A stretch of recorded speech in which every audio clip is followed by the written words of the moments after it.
Catarann here, and I'm going to be telling you a very interesting story that can be found within the world of Fallout 4, but it can be easily missed, or even if it is found, you weren't aware you found something more than a couple of enemies. This is the story of Wayne Gorski, and it takes place in Gorski Cabin. When you first find and look upon the cabin, it appears to be more of a shack than a cabin. However, we are only able to see it in its post-apocalyptic environment. Perhaps before the bomb dropping in 2077 it would have been quite quaint. Well, if these giant power pylons were not in the front lawn. And that's actually where this story begins, these pylons being erected.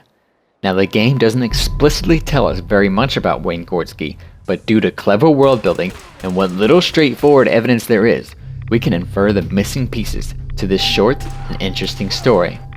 So, keep the power pylons fresh in your mind while we go a little before the beginning of this story to get a sense of who Wayne Gorski is.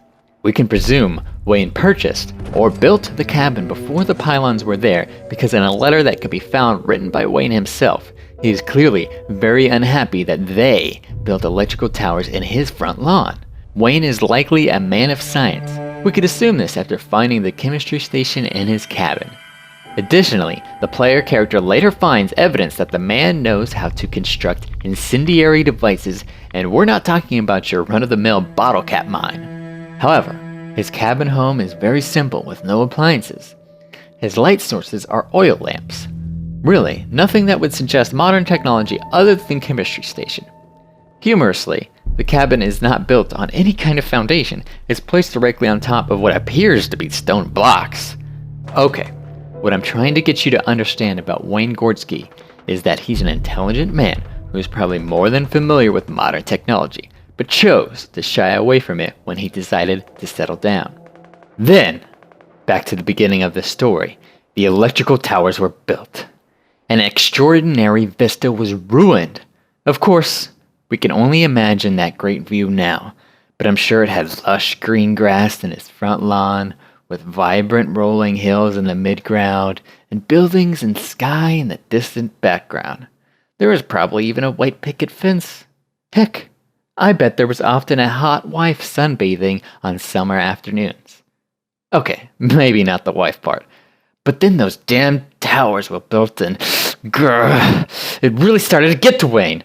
He probably tried to cope at first, still sitting in his favorite chair, a chair he must have spent entire afternoons in while gazing out in admiration while enjoying a nice, warm Boston brew. And now this! But when he would remember what he used to have, it pushed him over the edge, and then he decided it was time to act. Recalling the skills he learned during his career of science, he dug out a space under his cabin that was at least 3 times larger than the cabin itself. Crudely constructed support beams and ventilation systems to support a livable shelter were also in place. Now he had a secret basement, or base, if you will, to carry out the rest of his plan. Ironically, he even got power down to his secret base, probably from the electrical towers he had grown to hate. He also had a refrigerator to store his perishable food, ammunition, and weaponry to defend himself should the government catch on. But wait! What could a man of science be planning on doing that would attract the attention of the American government? And even worse, warrant the use of deadly force? Well, upon coming to the last room in Wayne's base, the plan immediately becomes clear. He was to blow up the power pylons with nukes. He has drums of radioactive material and nuclear bomb pieces. After pondering why these materials are under his cabin, you see a terminal in the room. In it, a note is left on the terminal, and on the note, Wayne confesses his terrible plans. However, he also confesses his not-so-obvious motives. He believed the electrical towers to be mind control devices, and as all true patriots would do, he was going to blow them up. He was merely a man doing his patriotic duty of saving his fellow citizens from mind control. As a man of science, Wayne very well knew that the power lines were necessary for electricity to travel to power the fridge and lights in not only his base, but the homes of the citizens he convinced himself he was saving. No, Wayne was now a mad scientist, looking to destroy something he grew to hate, something he was unable to control, Those damn electric towers on his front lawn! Armed with the belief he was doing this for the greater good and fueled by maniacal fantasies, Wayne worked tirelessly to construct a capable nuclear device.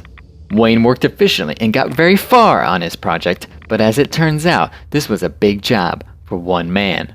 A job that takes so long that he would sooner turn into a ghoul than finish it.